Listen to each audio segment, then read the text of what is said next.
Welcome back to the top 4 of this Premier Challenge of the new 2016-2017 season here in Singapore. We have a very interesting matchup coming up for you here with 2 of Southeast Asia's World Cup representatives facing off in the top 4. World Cup representative, and day 2 this year it was Jirawiwat Thitasiri as well. Very famous for taking down Arash Omati on stream in round 1. And facing him will be Isaac Lam, a mainstay of this community for the past 4 or 5 years. Yes, this promises to be a very interesting matchup, as Isaac will be piloting the team which took Wolf Click all the way to the World Championship this year. Not just that, you know, Marcus Stature, Barris Axos, as well as Brendan Zhang all piloted it to top 8 finishes at World Championships in their respective age divisions. So it's clearly a team that works, and clearly a team that still works for Isaac to pilot it this far into the format today. Yes, especially in the previous set in top 8 where he played against Nelson, his very good friend who he's apparently been practicing against in this exact matchup, and he still came out on top. I think Wolf's team, if we could talk about it for a bit, just gives you so many switching options, which is something you don't see very often in the 2016 metagame. And for players who have been maybe sticking around for longer, like that ability to pivot and switch around really feels a lot more comfortable as opposed to some of the more fast-paced teams in the metagame. Well, speaking of fast-paced teams, that label definitely can be slapped onto Jira's team, where he's very fond of using Safeguard and Swagger on his Meow Stick to set up his physical attackers. The interesting pick, of course, is the Kecleon. Not something we see very often, but when it does hit the field, Jira makes sure that it does put in work. Yes, Kecleon, a very versatile attacker, thanks to his protein ability, and being able to receive Swaggers from his own Meow Stick means that Kecleon can start hitting very hard, very quickly. Most notably, he does get access to Low Kick. With Protein, he gets Step on it, and Low Kick does hit many of the Pokemon in the VGC17 metagame really hard. However, Isaac will have the Gengar, the Hitmontop, and the Rayquaza as well, all, you know, taking...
giving Isaac a free switch in. Free reign of the weather here right now. So again, I think the play you did suggest in game 1, which is the white guard and the switch, pretty safe for Isaac here. So I think this is definitely much more safe than in game 1, as the roleplay option is off the board now. However, I wonder if Isaac can find a better play than that, as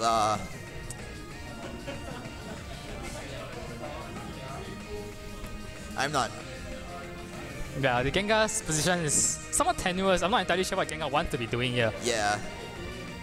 Having just protected is a free slot to get targeted, but he is going to go for the switch into Kyogre.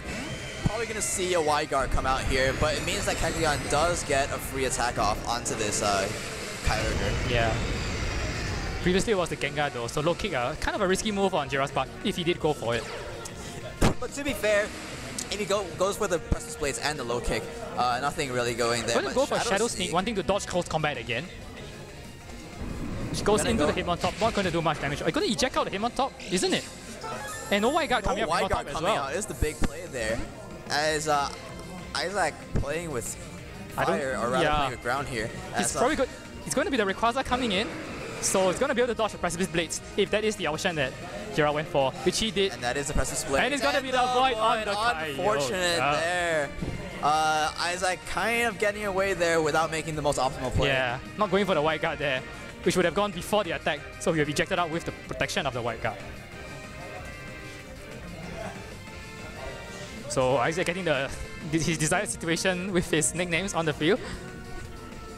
Though Rayquaza, probably the Sash, going for the Dragon Ascent onto the Ghost type Kecleon. Nah, onto the Ghost type Kecleon. Holds on as Precipice Blades is gonna come. Oh, Water Spark goes before the Groudon. So Isaac definitely making changes to Wolf's team with the Kyogre spread. And that is a huge water spout, and probably seals up the game here for Isaac.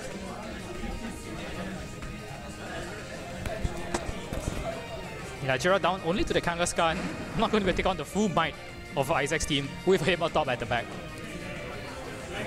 A very strong showing in Isaac in game 2 with the reverse 4-0. And, you know, Jira probably has to think about how he wants to play this matchup better. He definitely let his Meowstic go down too early in this game, which was the difference, as Isaac did focus on the Meowstic a lot. Yeah, Isaac did identify the Meowstic as the main threat going into game 2, and definitely conserved the information that his Kyogre outsped the Groudon, which I'm pretty sure caught Jira by surprise there in game 2. So Jira's going to have to adjust, knowing that if he loses the Meowstic, the weather wall is going to be problematic since Kyogre does outspeed his Groudon.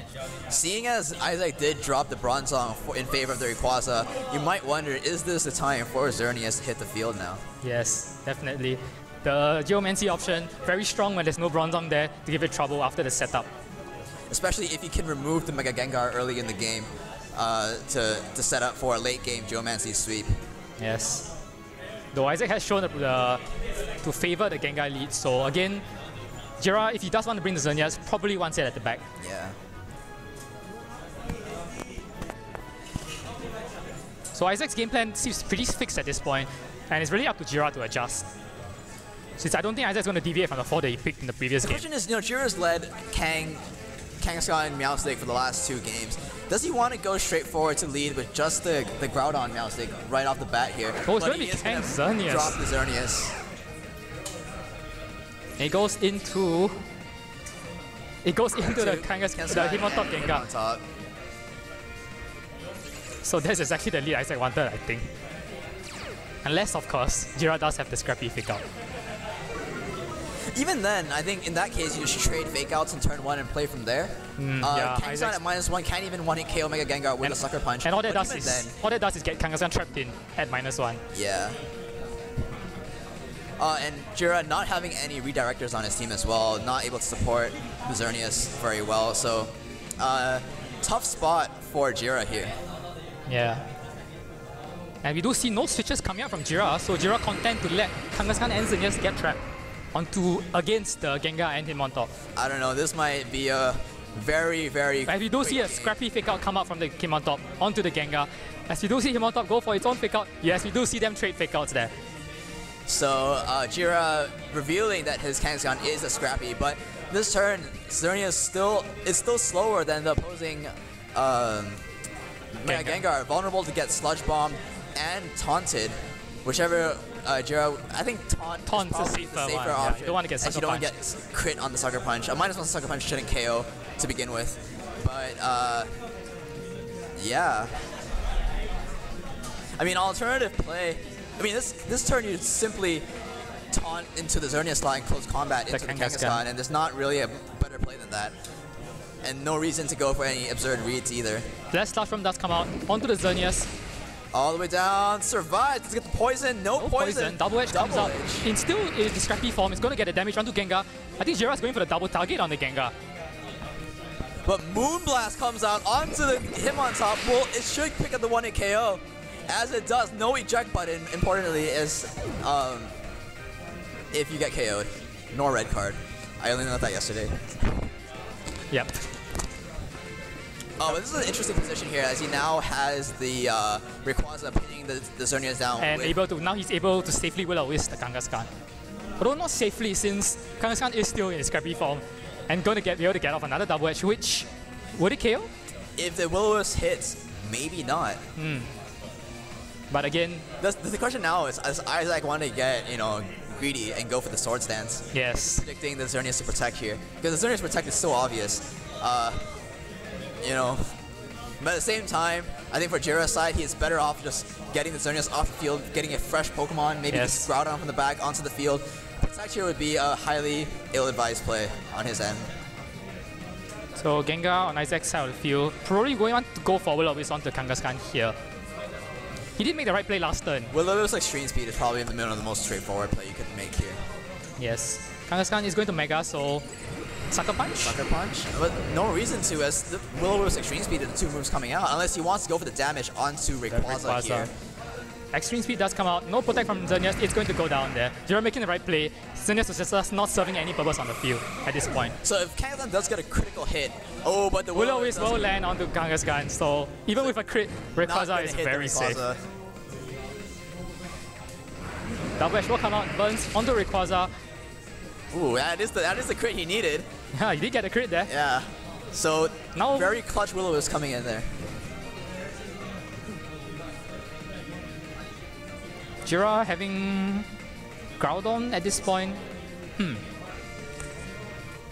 don't think Jira wants to. Oh, he does send out the Groudon, so again, Isaac kind of having the weather advantage here since he still has Kyogre at the back.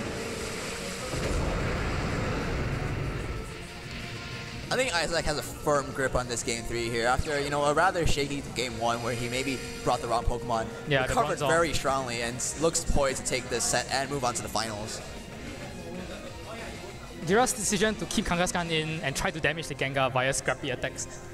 Somewhat questionable, as it turns out. I think at that point in time, because of the lead of Kangaskhan Zernias, he wasn't given much option but to stay in with the Kangaskhan, protecting Zernias and switching out Kangaskhan without any redirectors in the back is such a passive play, and it's bound to get published. A Sludge Bomb. Going to take out. No, Kangaskhan hangs on. Double just into the protect as Rock Slide should pick off Gengar. But the burn will pick off the Kangaskhan after this turn, and that will be pretty big. Yeah, leaves Jira down to his last 2, which also means no more weather, but no more stun on his side of the field. Well, he will have Rayquaza on the field anyway with the airlock, because Rayquaza cannot Mega Evolve anyway. There is basically no weather on the field. And it's going to be the Kecleon there. Not the best situation for Kecleon. As we did see previously, the Dragon Ascent does almost 90% to Kecleon. And that the Kyogre outspeeds the opposing Groudon. So, Isaac really well played, locking yourself into 100% win condition here. Yeah. Even if Jira perhaps goes for the Sucker Punch onto Kyogre and gets a crit, I don't think it's enough for Groudon to survive for the spell. Exactly. I think here just double protect to burn the fake out. Yeah, that's also another play there.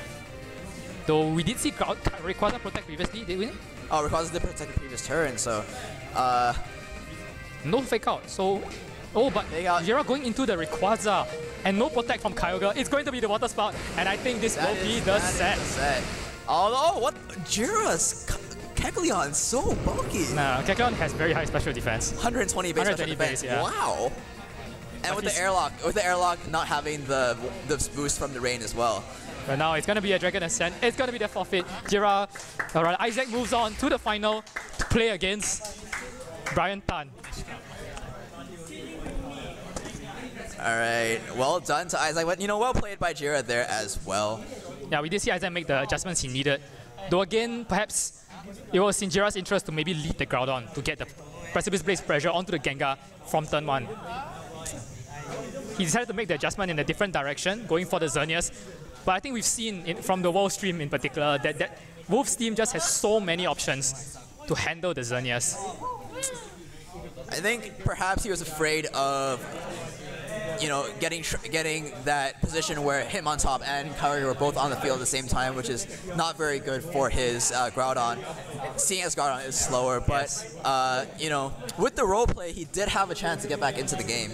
Yeah, he could always turn off the rain and reset it to sun and give his Groudon one more free turn to fire out the Precipice Blades. Although that does open the option for Hitmontop to switch out for the Rayquaza. Because the fact is that Kyogre does outspeed the Groudon. Yes. And there's no need for the Wide Guard support if you can turn the weather into your favor and just fire off full power water spouts. Yeah, so right from the get-go, the disadvantage there was Kyogre did outspeed the Groudon, which meant that Jira was almost always playing from the back foot, as long as Kyogre could come in unscathed. All right, and that's enough from us. I think we're going to take a short break, and when we're back, we're going to hear from the winner of that semifinals, Isaac. Are we, or no? Straight to the final? Straight into the finals.